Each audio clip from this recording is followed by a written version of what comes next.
ಧರ್ಮಸ್ಥಳ ವಿಚಾರಕ್ಕೆ ಸಂಬಂಧಿಸಿದಂತೆ ಷಡ್ಯಂತ್ರವನ್ನ ರೂಪಿಸ್ತಾ ಇರೋರು ಯಾರು?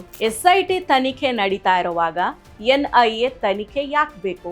NIA ತನಿಖೆ ಅಂತ ಹೇಳಿ ಈ ಪ್ರಕರಣದ ದಿಕ್ಕನ್ನ ಏನಾದ್ರೂ ತಪ್ಪಿಸೋ ಹುನ್ನಾರ ನಡೀತಾ ಇದೆಯಾ? ನಮಸ್ಕಾರ.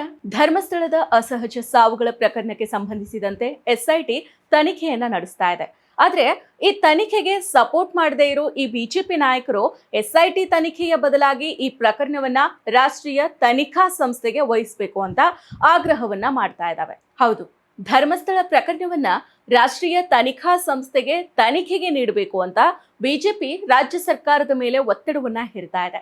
ಇನ್ನು ಧರ್ಮಸ್ಥಳದ ಕ್ಷೇತ್ರದ ಹೆಸರನ್ನ ಕೆಡಿಸೋದಕ್ಕೆ ಷಡ್ಯಂತ್ರ ನಡೆದಿದೆ ಅಂತ ಆರೋಪ ಮಾಡಿ ಬಿಜೆಪಿ ವತಿಯಿಂದ ಸೆಪ್ಟೆಂಬರ್ 1ರಂದು ಧರ್ಮಸ್ಥಳ ಚಲೋ ಸಮಾವೇಶವನ್ನ ಹಮ್ಮಿಕೊಳ್ಳಲಾಗಿತ್ತು. ಈ ಸಮಾವೇಶದಲ್ಲಿ ಎಲ್ಲ ಬಿಜೆಪಿ ನಾಯಕರು ಈ ತನಿಖೆಯನ್ನ SIT ಬದಲಾಗಿ NIAಗೆ ನೀಡಬೇಕು ಅಂತ ಒತ್ತಾಯ ಮಾಡಿದ್ದಾರೆ. ಧರ್ಮಸ್ಥಳದ ವಿಚಾರದಲ್ಲಿ ಸಿದ್ದರಾಮಯ್ಯ ಸರ್ಕಾರ ನಡೆದುಕೊಂಡ ರೀತಿ ಸರಿಯಲ್ಲ. ಹೀಗಾಗಿ ಧರ್ಮಸ್ಥಳ ಭಕ್ತರ ಸಹನೆ ಕಟ್ಟೆ ಒಡೆದಿದೆ. ಭಕ್ತರು ಬೀದಿಗಿಳಿದು ಹೋರಾಟವನ್ನ ಮಾಡ್ತಾ ಇದ್ದಾರೆ. ದೇಶದ್ರೋಹಿಗಳು ಈ ಪ್ರಕರಣದಲ್ಲಿದ್ದಾರೆ. ಹೊರದೇಶದಿಂದ ಹಣವನ್ನ ಪಡೆದು ಅಪಪ್ರಚಾರ ನಡೀತಾ ಇದೆ.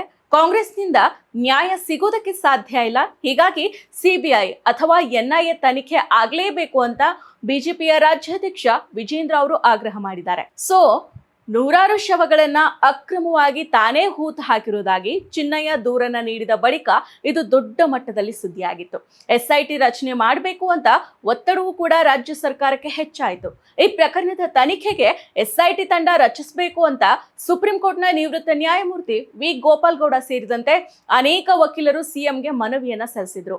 ದಕ್ಷಿಣ ಕನ್ನಡ ಜಿಲ್ಲೆಯ ಬೆಳ್ತಂಗಡಿ ತಾಲೂಕಿನ ಧರ್ಮಸ್ಥಳ ಗ್ರಾಮದಲ್ಲಿ ನಡೆದಿದೆ ಅಂತ ಹೇಳಲಾಗ್ತಾ ಇರೋ ಸರಣಿ ಹತ್ಯೆ ಆರೋಪಕ್ಕೆ ಸಂಬಂಧಿಸಿ ಧರ್ಮಸ್ಥಳ ಪೊಲೀಸ್ ಠಾಣೆಯಲ್ಲಿ ದಾಖಲಾಗಿರೋ ಕ್ರಿಮಿನಲ್ ಮೊಕದ್ದಮೆ ಸಂಖ್ಯೆ 39/2025 ಕಲಂ 211A BNS ಪ್ರಕರಣದ ಸಮಗ್ರ ತನಿಖೆಗೆ ರಾಜ್ಯ ಸರ್ಕಾರ 4 IPS ಅಧಿಕಾರಿಗಳನ್ನು ಒಳಗೊಂಡ ವಿಶೇಷ ತನಿಖಾ ತಂಡವನ್ನ ರಚನೆ ಮಾಡಿತು. ರಾಜ್ಯದ ಆಂತರಿಕ ಭದ್ರತಾ ವಿಭಾಗದ ಪೊಲೀಸ್ ಮಹಾನಿರ್ದೇಶಕರಾಗಿರೋ ಡಾಕ್ಟರ್ ಪ್ರಣವ್ ಮೊಹಂತಿಯವರನ್ನ ಈ ವಿಶೇಷ ತನಿಖಾ ತಂಡದ ಮುಖ್ಯಸ್ಥರನ್ನಾಗಿ ನೇಮಕ ಮಾಡಿತು. ರಾಜ್ಯ ಸರ್ಕಾರ SITಯನ್ನ ರಚನೆ ಮಾಡಿದ ನಡೆಯನ್ನ ಸೌಜನ್ಯ ಪರ ಹೋರಾಟಗಾರರು ಸೇರಿದಂತೆ ಇಡೀ ರಾಜ್ಯದ ಜನತೆ ಸ್ವಾಗತ ಮಾಡಿದೆ. ಆದ್ರೆ ಈ ಬಿಜೆಪಿಗರು ಮಾತ್ರ SIT ತನಿಖೆಗೆ ಸಪೋರ್ಟ್ ಮಾಡದೆ ವಿರೋಧವನ್ನ ಮಾಡ್ತಾ ಇದೆ. ಇದ್ರ ಹಿಂದಿರೋ ಹುನ್ನಾರ ಏನು? SIT ತನಿಖೆಗೆ ಬಿಜೆಪಿ ಯಾಕೆ ಸಪೋರ್ಟ್ ಮಾಡ್ತಾ ಇಲ್ಲ? NIA ತನಿಖೆ ಮಾಡಲೇಬೇಕು ಅಂತ ಹೇಳ್ತಾ ಇರೋದ್ರ ಹಿಂದಿನ ಕಾರಣ ಏನು? SIT ತನಿಖೆ ನಡೀತಾ ಇರುವಾಗ NIA ತನಿಖೆ ಯಾಕೆ ಬೇಕು?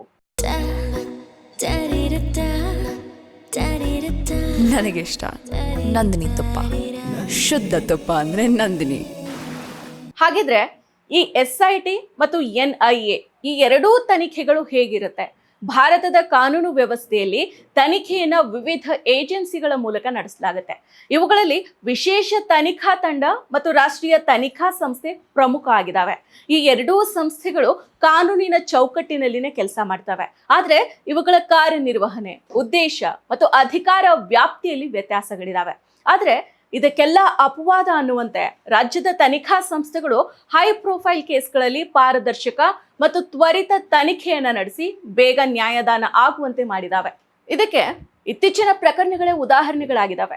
ಪ್ರಜ್ವಲ್ ರೇವಣ್ಣ ಅತ್ಯಾಚಾರ ಪ್ರಕರಣ, ಗೌರಿ ಹತ್ಯೆ ಕೇಸ್ನಲ್ಲಿ ಅಪರಾಧಿಗಳ ಪತ್ತೆ ಮಾಡಿದ್ದು, ಹಾಗೇನೆ ದರ್ಶನ್ ಕೇಸ್ನಲ್ಲಿ SIT ಮುಲಾಜಿಲ್ಲದೆ ಕೆಲಸವನ್ನ ಮಾಡಿದೆ. ಇತ್ತೀಚೆಗೆ SIT ತನಿಖೆ ನಡೆಸಿದ ಪ್ರಕರಣಗಳನ್ನ ನೋಡೋದಾದ್ರೆ, ಮೊದಲನೇದಾಗಿ 2024ರಲ್ಲಿ ಮಾಜಿ ಸಂಸದ ಪ್ರಜ್ವಲ್ ರೇವಣ್ಣ ಅವರ ಮೇಲೆ ಆರೋಪಗಳು ಬಂದವು. 2024ರಲ್ಲಿ 2900ಕ್ಕೂ ಹೆಚ್ಚು ವಿಡಿಯೋ ಕ್ಲಿಪ್ಗಳು ಸಾಮಾಜಿಕ ಮಾಧ್ಯಮದಲ್ಲಿ ಹರಿದಾಡಿದ್ವು. ಈ ಬಗ್ಗೆ ಪ್ರಕರಣವೂ ಕೂಡ ದಾಖಲಾಗಿತ್ತು. ಕರ್ನಾಟಕ ಸರ್ಕಾರ SITಯನ್ನ ರಚನೆ ಮಾಡಿತು.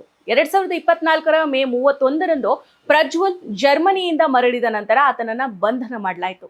SIT 1632 ಪುಟಗಳ ಚಾರ್ಜ್ ಶೀಟ್ ಅನ್ನ ಸಿದ್ಧಪಡಿಸಿತು.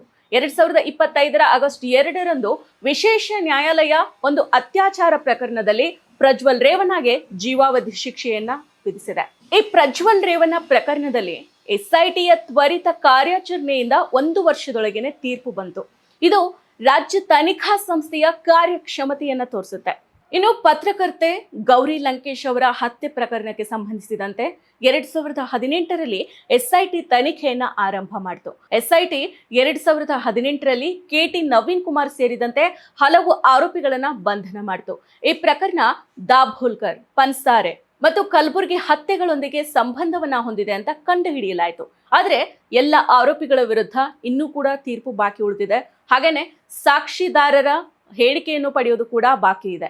ಇನ್ನು ಗೌರಿ ಲಂಕೇಶ್ ಅವರ ಹತ್ಯೆ ಪ್ರಕರಣದಲ್ಲಿ ಎಸ್ಐಟಿ ರಚನೆ ಆದಾಗ ಆ ಎಸ್ಐಟಿಯಲ್ಲಿ ಭಾಗಿಯಾಗಿದ್ದ, ಅಂದ್ರೆ ಆ ಎಸ್ಐಟಿಯಲ್ಲಿ ಇದ್ದ ಅನುಚಿತ್ ಎಂಬುವರು ಕೂಡ ಈಗ ನಡೀತಾ ಇರೋ ಧರ್ಮಸ್ಥಳ ಪ್ರಕರಣದ ಎಸ್ಐಟಿ ತನಿಖೆಯ ಭಾಗವಾಗಿ ಅನುಚಿತ್ ಅವರು ಆ ಟೀಮ್ ನಲ್ಲಿ ಇದ್ದಾರೆ. ಇನ್ನು 2024ರಲ್ಲಿ ರೇಣುಕಾಸ್ವಾಮಿ ಕೊಲೆ ಪ್ರಕರಣಕ್ಕೆ ಸಂಬಂಧಿಸಿದಂತೆ ಈ ಪ್ರಕರಣದಲ್ಲಿ ದರ್ಶನ್ ಪ್ರಮುಖ ಆರೋಪಿಯಾಗಿದ್ರು. 2024ರಲ್ಲಿ ಎಸ್ಐಟಿ ತನಿಖೆಯನ್ನ ಆರಂಭ ಮಾಡಿತು. ಎಸ್ಐಟಿ ದರ್ಶನ್ ಮತ್ತು ಇತರ 16 ಜನರನ್ನ ಆರೋಪಿಗಳಾಗಿ ಗುರುತಿಸಿತು. ಎಸ್ಐಟಿ ತ್ವರಿತವಾಗಿ ಚಾರ್ಜ್ ಶೀಟ್ ಅನ್ನ ಸಲ್ಲಿಕೆ ಮಾಡಿತು. ಈ ಪ್ರಕರಣ ತೀರ್ಪಿಗಾಗಿ ಕಾಯ್ತಾ ಇದೆ.